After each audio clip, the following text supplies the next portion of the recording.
football broadcaster Chris Skudder. Chris, thank you very much. Great to have you on the show. Great to chat to you. All too often, there's a lot of negative press around, especially when Brits abroad. Okay, when British football fans travel abroad. I was looking at this and I was just thinking, you know what? Why don't we shine a light on some of the positive stuff there? That guy potentially saved people's lives and certainly saved them from getting hurt. There were women and children and elderly people behind him there. I think he deserves a medal. Yeah, I'm sure he'll be seen as some kind of a folk hero.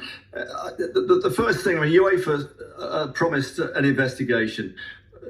The stewards were completely overwhelmed, and they weren't the solution, were they?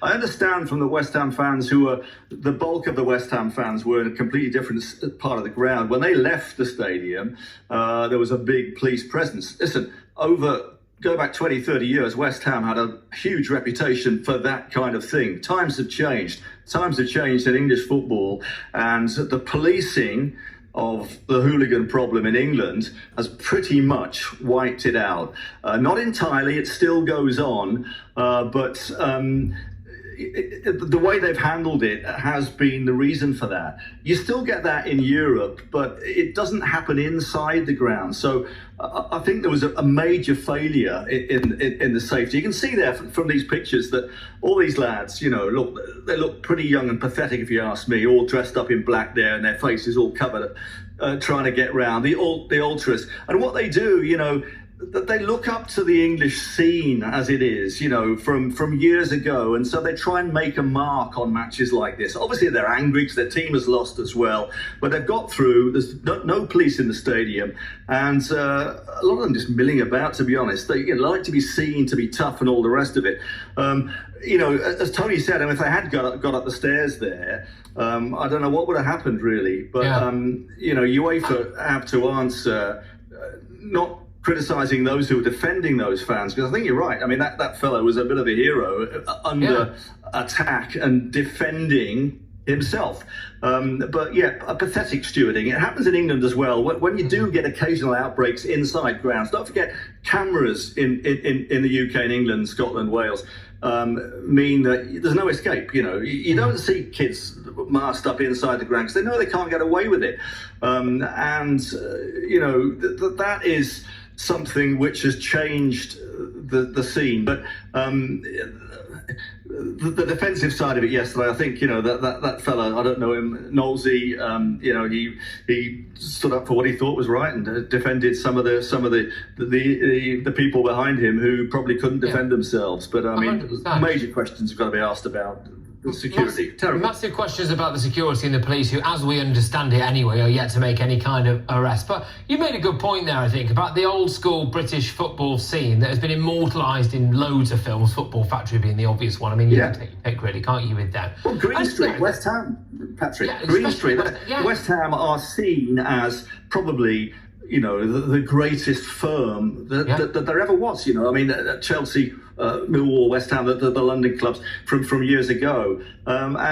These foreign kids, they look up to them.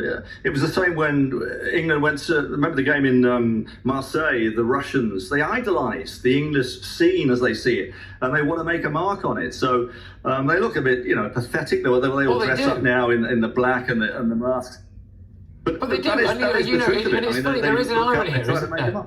There is an irony here, Chris, which is that, they idolise the football, the football scene in Britain, especially in West Ham, and they think, we're going to go and do you. So they pick the section of the crowd that's got basically the wives and kids of the players, and they decide to all mask up and rush it in en masse.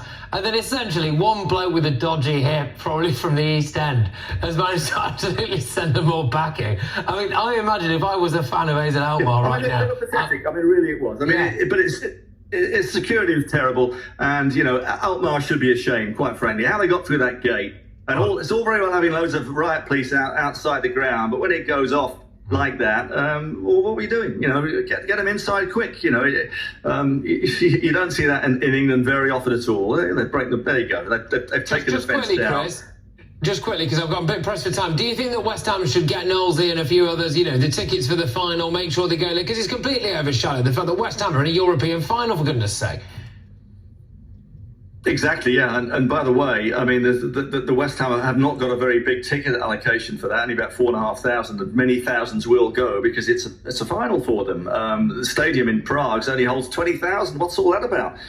Sort it out, because there will be problems potentially there as well. But yeah, I mean, listen, the guys were defending themselves last night. The trouble is, football fans are tarred with the same brush. And whenever you throw a punch in a football ground now, especially in England, whatever the circumstances, you're in trouble, really. It's a difficult one, isn't it? But I mean, he was clearly defending innocent people there last night. Disgraceful security, and what really? I mean, European police are a long way behind the English police in policing football as well. It's another major factor. Chris, thank you, much appreciated that. Chris Skudder there is an iconic football broadcaster. Cheers. Right, okay, just very quickly, ladies and gentlemen.